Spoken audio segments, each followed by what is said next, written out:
Today study of topic Selaginella. Selaginella की study करेंगे आज।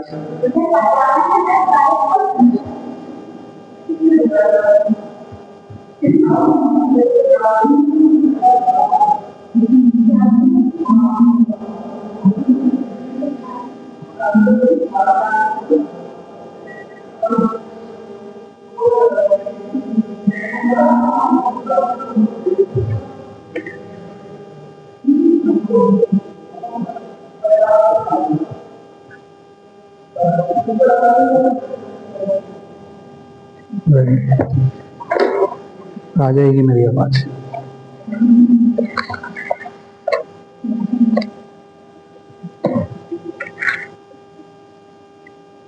जैसा कि आप सभी देख रहे हैं कि हम आज सिलेजिनेला की स्टडी करेंगे। बीएससी एनईपी सेम 2 में हमने स्टडी करी थी और स्टडी करने के बाद हमने सबसे पहले तो ब्रायोफाइट्स देखे थे। ब्रायोफाइटा जिसमें हम ये देख रहे थे कि ब्रायोफाइट्स जो होते हैं उनके अंदर रूट स्टेम लीफ प्रेजेंट नहीं होता, यानी कि they do not differentiate into the root stem leaf. केवल उसकी प्लांट बॉडी को थैलस बोला जाता है, ठीक है। और हम आगे बढ़े थे तो हमने टेरिडोफाइट्स देखे थे। टेरिडोफाइट्स में रूट स्टेम लीफ को हम डिफाइन तो नहीं कर सकते, पर हमने देखा होगा कि रूट्स की जगह में राइजोम्स पाई जा रही थी और रिप्रोडक्टिव सिस्टम उसमें जो स्पोरेंजिया था, स्पोरेंजिया के थ्रू ही, स्पोर्स के थ्रू ही उसमें रिप्रोडक्शन हो रहा था। जबकि टेरिडोफाइट्स को हम क्या मानते हैं, फॉसिल्स भी मानते हैं। उससे पहले हमने राइनिया की स्टडी करी थी। आपने देखा होगा राइनिया में हम राइनिया की स्टडी हम कर रहे थे, तो राइनिया में सिंपल स्ट्रक्चर थी और उसके अंदर राइजोम्स पाए जा रहे थे। लास्ट में स्पोरोफिल जिसमें स्पोर्स होते हैं वो भी पाए जा रहे थे। उसी सीरीज में हम आज थोड़ी स्टडी करेंगे सिलेजिनेला की। सिलेजिनेला, इसका हम सबसे पहले एक बार क्लासिफिकेशन देखते हैं कि सिलेजिनेला का क्या क्लासिफिकेशन होगा। तो डिवीजन लाइकोफाइटा और सब डिवीजन लाइकोप्सिडा, क्लास इसकी लिग्लोस्पोडिया, ऑर्डर सिलेजिनेल्स, फैमिली सिलेजिनेसी और जीनस सिलेजिनेला। तो सिलेजिनेला की लाइफ हिस्ट्री आपको यहाँ दिखाई दे रही है। पहले थोड़े से हम स्टडी करेंगे कि इसके बारे में देखते हैं कि सिलेजिनेला होता क्या है। जैसा कि मैंने बताया कि टेरिडोफाइट्स में रूट स्टेम लीफ पाई जाती है, तो उसी तरह से इस सिलेजिनेला के प्लांट में भी हमें लीफ, रूट्स और स्टेम नजर आएगी। इसके कुछ नाम है जो आप स्टडी करोगे, आप स्टडी कर लेना। इसके अंदर स्टेम पाई जा रही है, रूट्स पाई जा रही है, राइजोफोर्स हैं, वेंट्रल लीव्स हैं, डोर्सल लीव्स हैं, राइजोफोर्स हैं, रूट्स हैं, स्टेम भी है।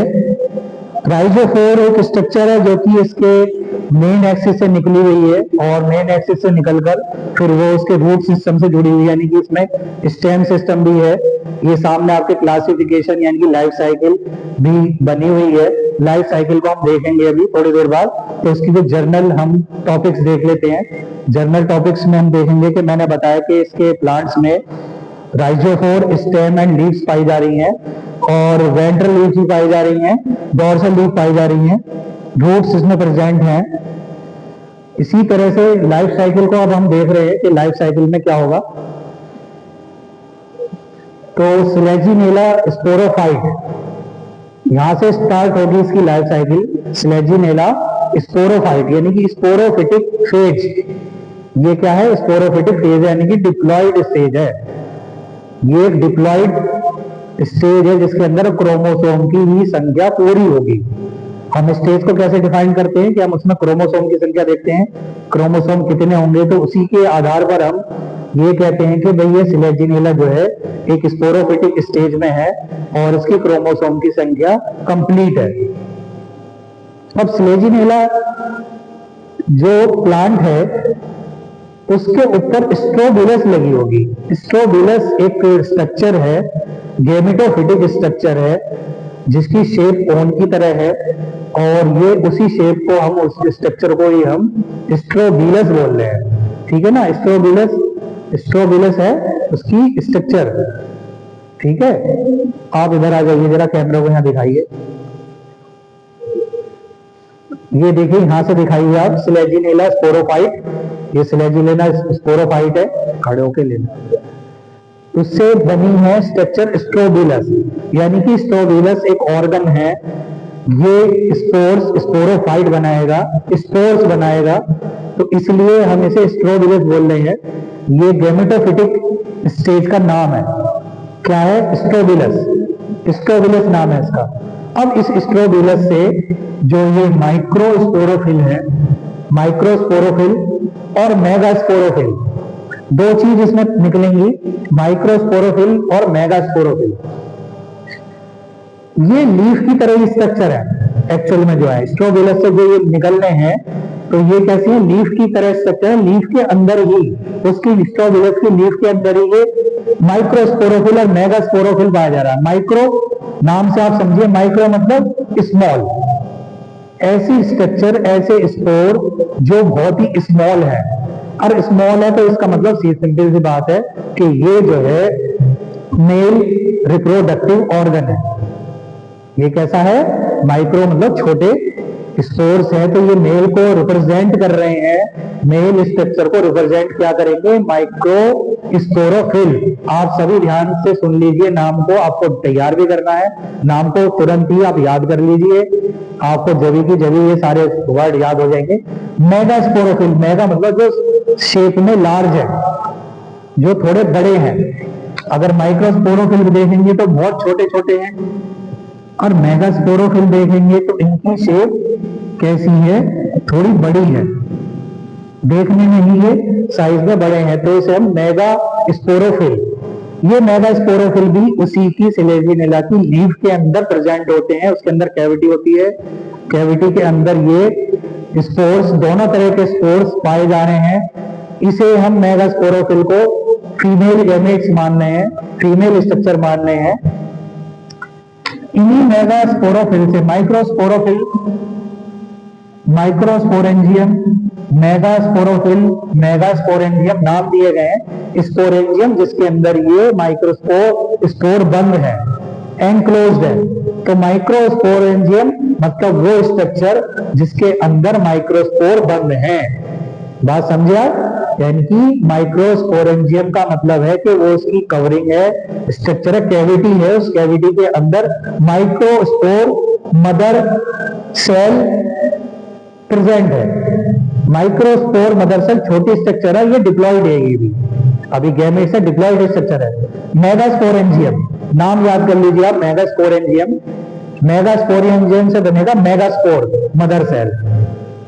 डिप्लॉइड स्टेज है, इन्हीं से इनके स्पोर तैयार हो जाएंगे। स्पोरोफिटिक फेज चली रही है, आपको जैसे पता है स्पोरोफिटिक फेज है तो स्पोर ही बनेंगे, तो स्पोर बनने हैं। माइक्रोस्पोरेंजियम से माइक्रोस्पोर मदर सेल बन रही है, मेगास्पोरेंजियम से मेगास्पोर मदर सेल बन रही है। ये आप देख रहे हैं। डिप्लॉइड हमने यहां लिख दिया है 2x, यानी कि डिप्लॉइड फेज है, इसकी डिप्लॉइड स्ट्रक्चर है। जब ये स्पोर तैयार हो जाएंगे, मैच्योर्ड हो जाएंगे, मैच्योर्ड होने के बाद इनका मियोसिस होगा। मियोसिस में आप जानते हैं कि डिवीजन होता है, मियोटिक डिवीजन होता है। मियोटिक डिवीजन होने के बाद ये स्पोर माइक्रोस्पोर और मेगास्पोर में कन्वर्ट हो जाएंगे। अब इनकी क्रोमोसोम की संख्या आधी हो गई। क्रोमोसोम की संख्या कैसी हो गई? हाफ हो गई। हाफ होने पर, मियोसिस होने पर इनकी क्रोमोसोम की संख्या, और इनका नाम माइक्रोस्पोर रख दिया गया और मेगास्पोर। माइक्रोस्पोर मतलब मेल स्पोर और ये फीमेल स्पोर, माइक्रोस्पोर, मेगास्पोर। ठीक है, बोर्ड को देख लीजिए, इसमें आ जाने चाहिए, पूरा नाम साफ आना चाहिए इसमें। आप देख रहे हैं माइक्रोस्पोर और मेगास्पोर, जो कि दोनों डिप्लॉइड है। माइक्रोस्पोर सिंपली मेल गैमेटोफाइट बनाएगा, मेल रिप्रोडक्टिव बॉडी है तो मेल गैमेटोफाइट बनाएगा। मेगास्पोर फीमेल गैमेटोफाइट बनाएगा, जो कि एक हैप्लॉइड है। अब हमारी जो ये अवस्था है, ये गैमेटोफिटिक फेज पर आ गई। ये कैसी स्टेज आ गई? गैमेटोफिटिक। इसे हम रिप्रेजेंट एन से कर रहे हैं। ये डिप्लॉइड के बाद बनने वाली हैप्लॉइड स्टेज है, इसलिए इस स्टेज का नाम भी क्या है, गैमेटोफिटिक फेज। अब ये फेज आ गई हमारी गैमेटोफिटिक फेज। स्लेजिनेला की लाइफ में भी दोनों तरह की लाइफ साइकिल आ रही है, जिसमें हमने अभी शुरुआत करी थी स्पोरोफिटिक फेज से शुरुआत करी थी, उसके बाद में हम माइक्रोस्पोर और मेगास्पोर पे आ गए थे। गैमेटोफिटिक फेज शुरू हो गई जो कि हैप्लॉइड फेज है, क्रोमोसोम की संख्या इसमें आधी है। इसके बाद में हम आगे बढ़ते हैं male gametophyte, female gametophyte. Male reproductive organ को बोलेंगे एंथ्रीडियम। क्या बोलेंगे, एंथ्रीडियम। और फीमेल को archegonium. Antheridium, archegonium are formed in gametophytic phase. Gametophytic phase आ गई है, इनका डेवलपमेंट तो हम आगे पढ़ेंगे, फिलहाल हम लाइफ साइकिल देख रहे हैं, केवल हम लाइफ साइकिल के पॉइंटों को डिफाइन कर रहे हैं। जब इनका डेवलपमेंट होगा तो उसके लिए अलग से हम एक लेक्चर तैयार करेंगे। आर्चिगोनियम फीमेल रिप्रोडक्टिव ऑर्गन है जिससे एग तैयार होगा। एंथ्रीडियम है, एंथ्रोजॉइड्स तैयार होंगे, यानी कि एग तैयार हो जाएगा। और एंथ्रोजॉइड्स भी तैयार हो जाएंगे। सिंगेमी मतलब फर्टिलाइजेशन टेक प्लेस, यहाँ पर फर्टिलाइजेशन होगा, फर्टिलाइजेशन हो रहा है। फर्टिलाइजेशन होने के बाद दोनों गैमेट्स फ्यूज हो जाएंगे, male and female gametes are fuse together, it take place fertilization. Fertilization हो जाएगा, जायगोट आर फॉर्म। फ्यूजन होने के बाद जायगोट तैयार हो जाएगा, जायगोट। अब फिर दोबारा से जायगोट जो है एक डिप्लॉइड स्ट्रक्चर बन गई। यहाँ पे क्रोमोसोम की संख्या आधी हो रही थी गैमेटोफिटिक फेज में, फिर दोबारा से वो एक स्पोरोफिटिक फेज में एंट्री ले ली इसने। स्पोरोफिटिक फेज में इसने एंट्री ले ली, जायगोट बन गया। अब जायगोट का फिर डेवलपमेंट होगा, सेल डिवीजन होगा, जायगोट बढ़ता चला जाएगा, एम्ब्रियो तैयार होगा, और एम्ब्रियो के बाद यंग स्पोरोफाइट। यंग स्पोरोफाइट यहां पर तैयार हो जाएगा। स्लेजिनेला यंग स्पोरोफाइट में कन्वर्ट होता हुआ नजर आएगा। एक नया स्लेजिनेला का स्पोरोफाइट स्ट्रक्चर यहां पर तैयार हो जाएगी, जिसे हम यंग स्पोरोफाइट बोल रहे हैं। और स्पोरोफाइट यानी कि स्पोरोफिटिक फेज पर हम पुनः आ गए, तो एक हमारा एक नया स्लेजिनेला तैयार हो जाएगा। तो ये पूरी लाइफ साइकिल है। फिर दोबारा से मैं एक बार सारे पॉइंटों को बोल रहा हूं, आप आगे आके एक बार इन्हें दिखा दीजिए, इन नामों को क्लियर करके दिखाइए। स्ट्रोबिलस है, उसके बाद माइक्रो स्पोरोफिल हो गया, मेगा स्पोरोफिल हो गया। उसके बाद जो बना next one is microsporangium, megasporangium. Microsporangium से बना है माइक्रोस्पोर मदर सेल, और उससे बना है मेगास्पोर मदर सेल। मियोसिस हुआ, जो डिप्लॉइड स्टेज थी हैप्लॉइड में कन्वर्ट हो गई, माइक्रोस्पोर बन गए, मेगास्पोर बन गए। माइक्रोस्पोर से मेल गैमेटोफाइट बना, उधर फीमेल गैमेटोफाइट बना, आर्चिगोनियम बना, एंथ्रीडियम का डेवलपमेंट हुआ, आर्चिगोनिया से एग प्रोड्यूस हुआ, और उससे एंथ्रोजॉइड बना। Syngamy it means fertilization take place and form zygote, and zygote can be divide and produce embryo and young sporophytes, और स्पोरोफाइट से स्लेजिनेला तैयार हो गया। तो ये एक लाइफ साइकिल थी स्लेजिनेला की, तो आप इसे स्टडी करें। Thank you very much.